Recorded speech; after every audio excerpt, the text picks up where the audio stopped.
Assalamualaikum warahmatullahi wabarakatuh. Selamat bergabung di podcast kita pada sore hari ini dengan judul Bincang Singkat Ekonomi Syariah. Saya sebagai host yakni Mega Zalvia, dan hari ini kita tentunya tidak sendirian. Saya ditemani oleh 3 rekan saya. Di sini kita akan mengupas sedikit topik hangat yang cukup menarik tentang hukum perbankan syariah. Saya akan perkenalkan yang pertama, yaitu kita memiliki Sekar Wedia Sherlita, seorang pakar perbankan syariah dengan pengalaman yang luas. Selamat datang Mbak Sekar. Selanjutnya kita memiliki pakar yakni Mbak Faiza Aulia. Beliau ini adalah seorang akademisi dan peneliti yang berfokus pada hukum perbankan syariah. Selamat datang Mbak Faiza. Dan yang terakhir kita memiliki seorang pakar yaitu Mbak Nabila Habibah.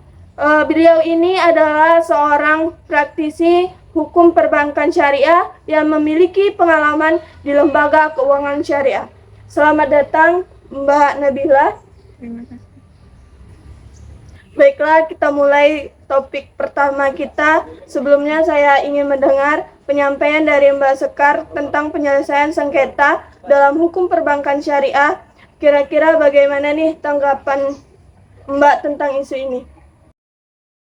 Penyelesaian sengketa dalam hukum perbankan syariah menjadi perhatian utama karena kompleksitasnya, terutama ketika terjadi perbedaan interpretasi terhadap prinsip-prinsip syariah ataupun pelanggaran terhadap prinsip-prinsip tersebut.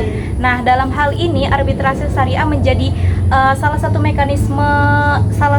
mekanisme yang sering digunakan untuk penyelesaian sengketa tersebut. Arbitrase syariah sendiri mengacu pada penggunaan hukum syariah dan prosedur arbitrase untuk menyelesaikan perselisihan. Namun masih ada tantangan dalam implementasinya. Maka dari itu kita harus terus melakukan diskusi mengenai itu. Baik, berarti penyelesaian sengketa kita ambil dengan mekanisme arbitrase syariah ya? Nah, betul sekali. Baik, terima kasih Mbak Sekar.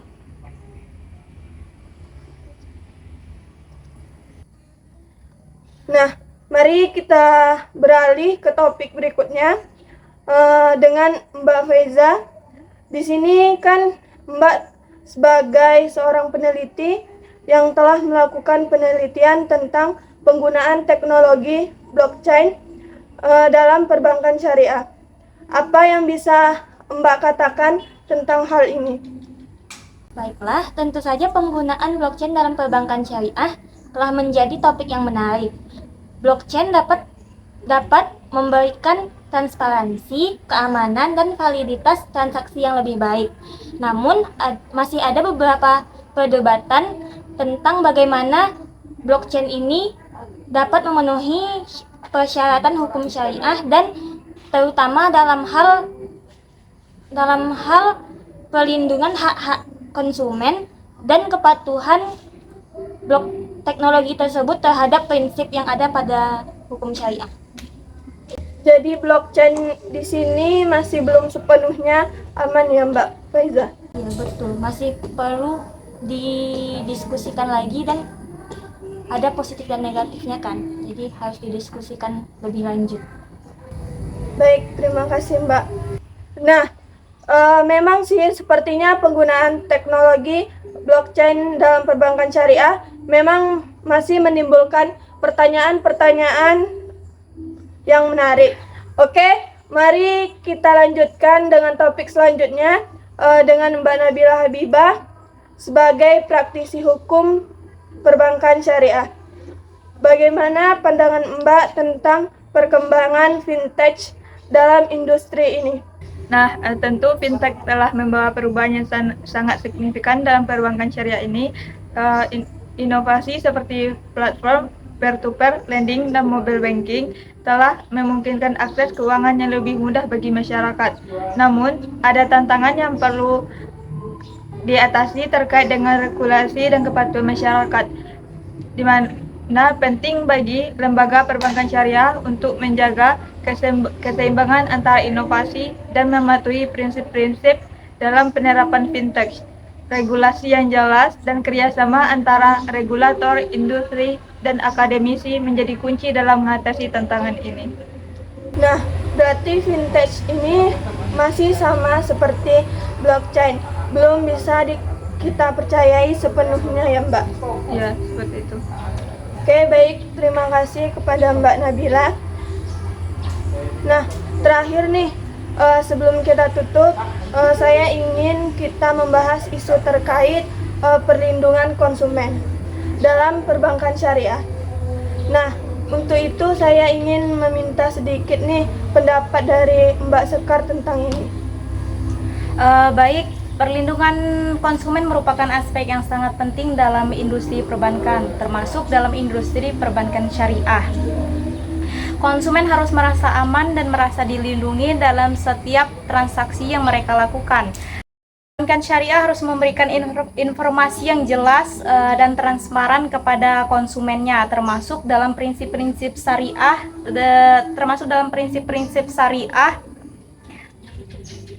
yang diterapkan dalam produk dan layanan yang mereka sajikan. Regulator dan lembaga perbankan syariah harus bekerja sama untuk memastikan perlindungan konsumen yang memadai. Sekian. Oke, berarti di sini pihak bank harus lebih ekstra untuk melindungi data-data pribadi dari konsumen ya Mbak? Ya, tentu sekali. Oke, baiklah, terima kasih kepada Mbak Sekar. Nah, itu tadi sedikit perbincangan yang ada pada podcast kita pada sore hari ini.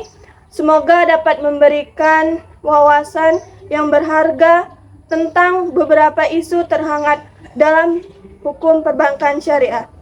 Ada banyak hal yang perlu dipertimbangkan dalam menghadapi tantangan dan peluang dalam industri ini. Sekali lagi, terima kasih kepada Mbak Sekar, Mbak Faiza, dan Mbak Nabila atas kontribusi mereka yang berharga dalam podcast sore hari ini. Nah, itu saja untuk episode kali ini. Kami berharap teman-teman menemukan hal bermanfaat dan informatif pada podcast kali ini. Jangan lupa untuk mengikuti podcast kami untuk topik menarik lainnya seputar hukum perbankan syariah. Sampai jumpa di semester berikutnya. Saya selaku host meminta maaf apabila ada salah penyampaian dan juga perlakuan yang tidak mengenakan. Saya akhiri dengan wabillahi taufiq wal hidayah. Wassalamualaikum warahmatullahi wabarakatuh.